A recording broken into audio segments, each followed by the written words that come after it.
To welcome in first-time voters, sophomore at the University of Chicago, Akshay Kirthi, and student at Oakland University, Michigan, Peyton Bucky. Thank you both for your time. Really appreciate it. So glad that you both will be voting for the first time. Akshay, I'd like to start with you. What does it mean for you? Just talk about the significance of being able to vote now for the first time. Yeah, I've been following President Trump ever since I was in 5th grade. Interestingly, that's when I first became a supporter of him. So, all these years later, finally being able to voice my support for him again, it really means a lot. And Peyton, what about for you? What is most important to you when it comes to the issues that we see the candidates focusing in on? Yeah, there are many issues that are really important to me. One issue that I would say is very important to me right now is gun control. As you previously stated, I live in Michigan, where the Oxford shooting and the Michigan State shooting happened recently in these past couple years. And that's just a really big issue that I'm focused on this election. And Peyton, a lot of times we hear from America, older Americans, but particularly from younger Americans, that things like gun violence aren't really being addressed. Are you satisfied with what you're hearing from the candidates so far? I think I need to do a little bit more research to fully understand the candidates' positions on gun control. But I will say one thing. I know that the vice presidential candidate Walz used to be supported by the NRA, and he has since shifted from that and is now not endorsed or supported by the NRA.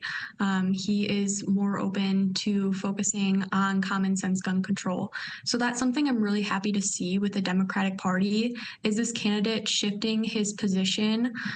And it's something that's very hard for a politician to do, is full 180 like that. So I was very happy to see that shift.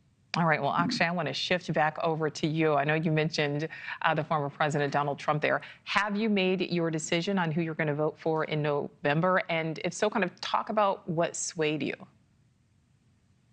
Yeah, so I've decided to vote for President Trump. For mainly issues that pertain to me, like focusing on the economy, focusing on keeping peace relations globally. I feel like President Trump is clearly the better option, as we could see from his prior administration. There were no wars going around the world. Ukraine was at peace. Israel, Gaza was at peace, and the economy was booming. And then we can compare that to 4 years of Joe Biden and Kamala Harris, and we can see the exact opposite has happened. So to me, it's a really clear choice as to the issues that pertain to me, why President Trump would be a better choice to vote for, which is why I'm supporting him. And Peyton, the same question for you. Have you made your decision on who you will vote for? Yes, I have. I'm going to vote for current Vice President Harris this year. And for me, it's not just the fact that I support Harris's policies and the policies of the Democratic Party in general, but it's also a character thing. As an aspiring lawyer, seeing how Trump behaved in his different trials and legal entanglements, it is clear that he has no respect for the rule of law or the justice system. And that's something very concerning to me if he were to be in the top position of this country. And my last question, this will be for both of you. Actually, are you satisfied with how you've seen both of the sides, the campaigns, kind of trying to attract younger voters this cycle? Yeah, I've seen a lot of President Trump reaching out through unconventional media, like long form podcasting and other things, and try to reach out to young voters, which I think is a good thing, because you need to reach out to the people, oftentimes without in a longer time frame and without a media script on that. So I think President Trump is doing a good job of that. I would criticize Kamala Harris, though, for refusing to do media interviews and refusing to answer legitimate questions by the American people. It's been over a month and she hasn't even gave one formal press conference yet. And the only policy she's released is an economic policy, which I think is deeply flawed. Wanting to give $25,000 to first-time home buyers. Well, where will that money come from? It'll come from the taxpayers. And then, I feel like she's also flip-flopped on a lot of issues like fracking and getting rid of private health insurance. So I feel like she really needs to answer those questions for young voters and for all voters. Yeah, and she has said, her campaign has said she will give an interview before the end of the month. But like you, many reporters have the same question. Peyton, I want to end with you. I mean, are you satisfied with the way the campaigns have been reaching out to younger voters?